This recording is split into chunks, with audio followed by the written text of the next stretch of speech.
Nous terminons cette édition avec Hervé Lejoin, advisor, qui souhaitait aborder aujourd'hui la question de l'IA et de l'énergie. Bonjour Hervé. Bonjour Delphine. Bon alors, a-t-on déjà une idée précise des conséquences de l'IA sur la consommation électrique ?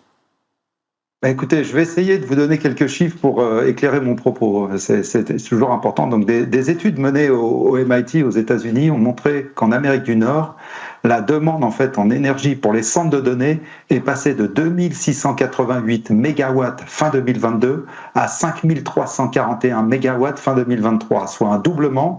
Et bien sûr, l'IA générative a eu son effet dans cette augmentation. En 2022, la consommation d'énergie globale des centres de données, se situait à 460 terawatts, ce qui en faisait le 11e plus gros consommateur mondial d'énergie en comparaison de pays comme l'Arabie Saoudite et la France, donc à ce même niveau-là. Et je parle bien ici de pays, donc on voit bien l'échelle de cette consommation. Et en 2026, nous devrions être à 1050 terawatts, ce qui positionnera cette consommation au niveau du Japon et de la Russie, soit en 5e position. Donc, l'IA générative sera bien sûr le premier facteur lié à cette augmentation.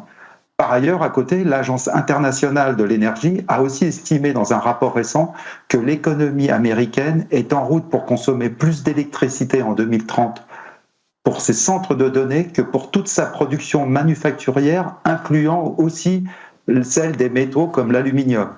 Donc on voit bien l'échelle de cet enjeu. Et en février 2025, Goldman Sachs, d'autres chiffres, je suis désolé mais c'est important, a indiqué que la demande d'énergie pour les centres de données devait augmenter de 50% entre 2024 et 2027 et 165% à horizon 2030. Et encore une fois, principalement dû à l'IA générative.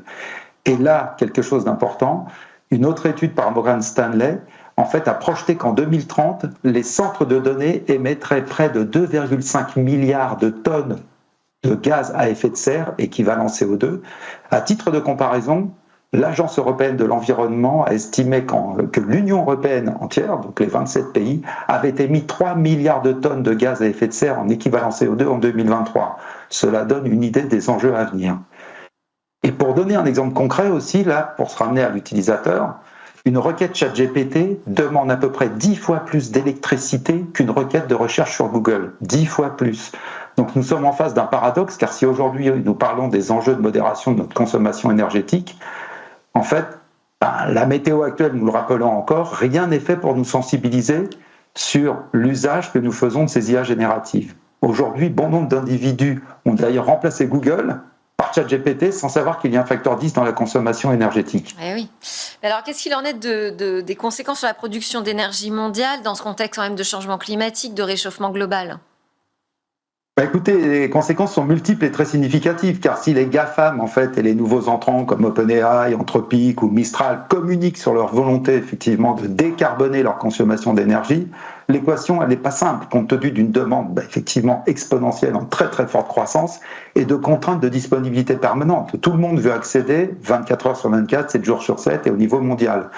Et donc c'est surtout pour cela que certains d'entre eux, les plus gros aux États-Unis, investissent directement et massivement dans des solutions basées sur des centrales nucléaires ou même envisagent la fusion nucléaire qui serait dédiée exclusivement à leur centre de données.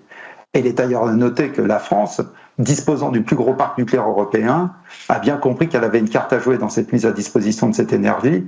Et ça a constitué, souvenez-vous, une des annonces majeures par notre président de la République qui a invité quelque part le monde entier à venir utiliser cette énergie disponible qui est propre et toujours disponible. Donc ici, on voit bien que cette demande en énergie très significative, ça va rouvrir une période de croissance pour la production énergétique après des années de stagnation, mais ça s'accompagne d'une transformation pour absorber cette demande. Donc là, on est sur des enjeux effectivement très importants, et c'est d'ailleurs noté par le directeur exécutif de l'Agence internationale de l'énergie qui dit qu'aujourd'hui, on n'a pas encore pris la mesure de ces impacts. Ouais, on n'a vraiment plus beaucoup de temps, mais il faut quand même dire aussi que l'IA peut être une solution pour l'environnement. Absolument. Et si l'IA aussi est utilisée pour attaquer les productions énergétiques, elle est aussi utilisée pour les défendre beaucoup. Et l'IA joue un rôle clé dans la sécurité et la disponibilité en fait des sites énergétiques. Et pour terminer sur une note positive, il y a beaucoup d'espoir que l'IA finalement soit un élément clé de cette transformation énergétique en permettant une optimisation des ressources, une automatisation optimale de tous les process de la chaîne de production et, dernier point, une accélération de l'innovation dans les technologies de l'énergie. Donc maintenant, il reste à espérer que l'Europe prendra ce virage capital.